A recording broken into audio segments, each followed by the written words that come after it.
Hey, welcome back to Math Qwest. All right, so today I'm going to show you how to solve quadratics using the quadratic formula. So let's get to it. The first thing I want you to do is get your notebook ready and get ready to take notes. Remember, you're going to learn a lot more by taking notes and not just listening to me, all right? Remember that you can pause this video at any time and rewind and play again to make sure you understand everything that I'm saying. All right, to be able to use the quadratic formula, the first thing you need is your equation to be written in standard form. This right here is what we call standard form, right? And how do I know it's a quadratic? Because the highest power is raised to the second power. That's how I know this is a quadratic. So the first thing I want you to write down is right here on this 3. I want you to understand that this coefficient is my A. This coefficient here, which happens to be a 1, is my B. And the negative 14 happens to be my C in this particular equation. Okay, so what is my quadratic formula? Good question. Let's write this down right here. We're going to write the formula, which is negative b plus or minus the square root of b squared minus 4 times a times c, all divided by 2 times a. That is the quadratic formula. And as you can see, it's made up of A, B, and C, right? So at this point, understanding that my equation right here is written in standard form, I can just plug in those variables and then begin to solve. So let's go ahead and plug them in. The first one is a negative b, and my b right here is a 1. So I have a negative 1 plus or minus the square root of b squared. So again, it's going to be 1 squared minus 4 times a. My a is 3, so that's times 3 times c. My c is negative 14, so negative 14. All right, that's all being squared, and that all is also being divided by 2 times a, and a once again is 3. All right, so notice, plug in, and now we get to play. All right, so let's play, because this is the fun part, the solution part, right? All right, so here we go. We have 1 squared, so I'm going to begin to solve. I'll solve it here at the bottom. I was going to do it on the side. Let's just do it in the bottom. So negative 1 plus or minus the square root of 1 squared is just 1 minus, this is 4 times 3, which is 12, and 12 times 14. Well, 12 times 14, I'm going to have to get my calculator. Okay, and it appears it's going to be 168. Now, pay attention here. This can throw some people off because notice here I have a negative 4. Negative 4 times 3 is negative 12. And then I got negative 12 times negative 14. So that's actually going to give me a positive 168. All again divided by 2 times 3, which is 6. All right, 1 plus 168 we know is 169, so we have negative 1 plus or minus the square root of 169 being divided by 6. So now the square root of 169, I believe, is 13. I was checking my calculator, making sure, right? I don't want to give you the wrong information. So it is 13. Excuse me. Now at this point, watch how I write it here. Okay. So this right here is negative 1. Notice that I have a plus and minus because I have 2 solutions here, right? One of them is going to be plus and one is going to be minus. So since I've already taken the square root of 169 and I know that's 13, I'm just going to write here plus 13 divided by 6, and over here I write negative 1 minus 13 divided by 6, and this is what's going to give me both solutions. So right here we have 12 over 6, and that equals 2. This is my first solution here. On this one I have negative 14 divided by 6. Now notice this is going to remain a fraction, but I still need to simplify it. Simplify it always in lowest terms. Okay, so common factor, I can see they have a 2 in common, so I'm going to divide both numerator and denominator by 2. So negative 14 divided by 2 is negative 7, and 6 divided by 2 is 3. So this is my solution for this one. So it's plus or minus. That's the tricky part, that a lot of times we get so excited that we find an answer and we just leave it at that. We stop at that. So remember, plus or minus right here, okay? This tells you that you're going to have two solutions. One when you add and one when you subtract. All right? So hopefully you have an understanding now of how to use the quadratic formula, and you must use it when your equation is written in standard form, just like this. Hey, but what about when it's not written in standard form? What do we do? Good question. Let's set one up and let's get to it. Here we go. All right, so let's take some baby steps, right? As you can see, this one is a trinomial as well. It's a quadratic. Trinomial just means I have three terms. But notice the common mistake, because we're so anxious to solve these, is that we label these as A, B, and C. But in this case, my B is over here and my C is right here. How do I know? Because this one is the one with the coefficient, the one with the variable. The constant is the one that should be last. So in this case, not a problem. We can just switch them around, which would be 2x squared minus 3x minus 2 equals 0. And that's all you have to do. So the key is to rewrite them. Okay? So that's all you have to do. In this case, go ahead and pause the video now that we've rewritten it. Use the quadratic formula and see if you get the right answer. Okay, hopefully by now you have solved it. So let's see what you did. So we have, and pay close attention here, because once again, let me write this down here. Right here. Negative b plus or minus the square root of b squared minus 4 times a times c, all divided by 2 times a. What I want you to notice is that negative b. Well, my b right now is negative. So essentially what I have is a negative 3, right? Just showing you what it is. Please do not write it that way. What that does is it makes it a positive 3, all right?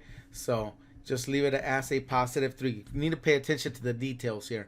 Plus or minus the square root of b squared, which is negative 3 squared minus 4 times a. A happens to be a 2 this time, so plug that in.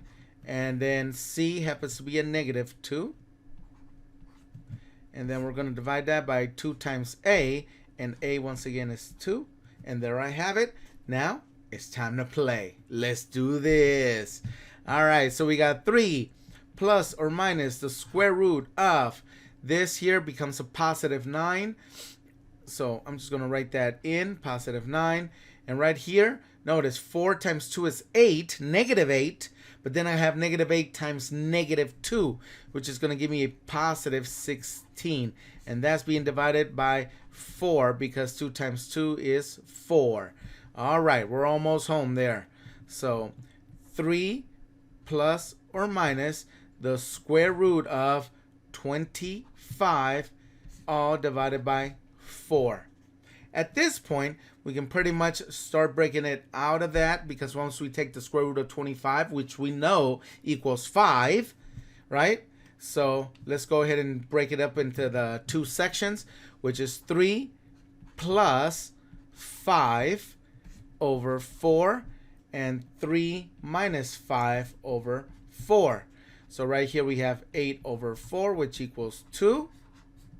And right here we have 3 minus 5, which equals negative 2 over 4.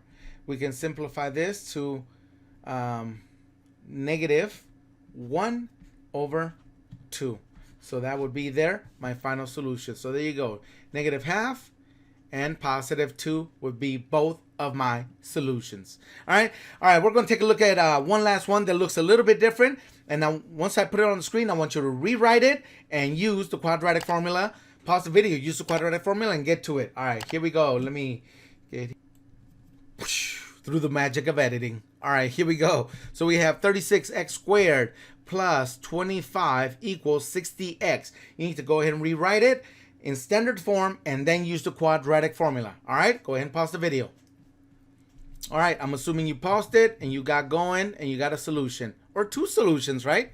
So here we go. Through the magic of the commutative property says that, hey, this guy needs to go in here. So we're going to move it in there, right? By subtracting 60x from both sides. And we end up with 36x squared minus 60x plus 25 equaling 0. All right, so all I did was subtract 60x from both sides, and this is what I end up with. I end up with the quadratic in standard form. So let's go ahead and use the quadratic formula. We got negative b, and notice again, this is a negative 60. So we're going to do a positive 60 plus or minus the square root of negative 60 squared minus 4 times a. A happens to be 36. And then times c, which happens to be 25. So as you can see, I'm going to need a calculator. And this is going to be 2 times a, which is 36. All right, so there we go. That right there, we just need a calculator to solve those big numbers. And by the way, yeah, no, I was just going to say you could divide it everything by 36, but that would have gotten a little more sloppier. So let's get to it. Let me get my calculator here. Okay, so let's get to it. Oops, I left my notebook here. So you gotta scribble in my notebook. Hey, that's why I tell you keep it in handy. All right, here we go. So we have 60 plus or minus the square root of 60 squared, which happens to be positive 3600. Minus 4 times 36. 4 times 36 is 1400, I think it was. But then we multiply times 25. And times 25, that right there, oops. That right there is going to give us 3600. All divided by 2 times 36, which I have not computed yet. Excuse me, 2 times 36. And that gives me 72. Oh yeah, 72. Sometimes we become too dependent on the calculator. Okay, so there we go. Now, let's solve this. Or let's finish, I should say. Obviously, 3600 minus 3600 is going to be 0. So we have 60 plus 0 divided by 72. And 60 plus 0 divided by 72. That's what we have. So obviously this is going to be 60 over 72. And oh, I did them both plus, right? That's because I'm rushing right now. Okay. Ah, look at that. I erased the plus sign into a minus sign. What are the odds of me doing that, huh? I should calculate those. Okay. So this is still going to be 60 over 72. So notice I'm going to get the same value twice. All right, so 60 over 72, and what common factor they have? Well, what is excuse me, what is 72? 72 is 9 times 8, and then 60 is 6 times 10. I notice in here they have a 3, so if I cancel that 3 with that 3, that gives me a 2, and then this 8, take out the 2, I have a 4. And that leaves me with a 5. Take out that 2 with that 2. It gives me a 2. So I'm left with 5 over 2. So that's what it simplifies to, 5 over 2. And of course, this simplifies to 5 over 2. All right. 5 over 2. There you go. So what does that really tell me? Well, remember, these quadratics are parabolas if you're actually graphing them. And what it tells you is that this is not going to cross the x-axis. Basically, the u part of it, the bottom, is going to touch the x-axis where x equals 5 over 2. Or in other words, 2.5. 2.5, that's where it's going to touch. my y value being 0. So it's going to touch there as it curves and shoot right straight back up. Okay? That's what it means when you get the same value twice. All right. Hey, I hope you like this video. I hope you have an understanding of how to use the quadratic equation to solve, how to use the quadratic formula to solve the quadratic equations. And if you got value out of this, please do me a favor, hit the like and subscribe button, and I'll be here for you anytime you want to get an A on your next test. All right. Thank you for coming to Math Qwest, and I'll see you next time.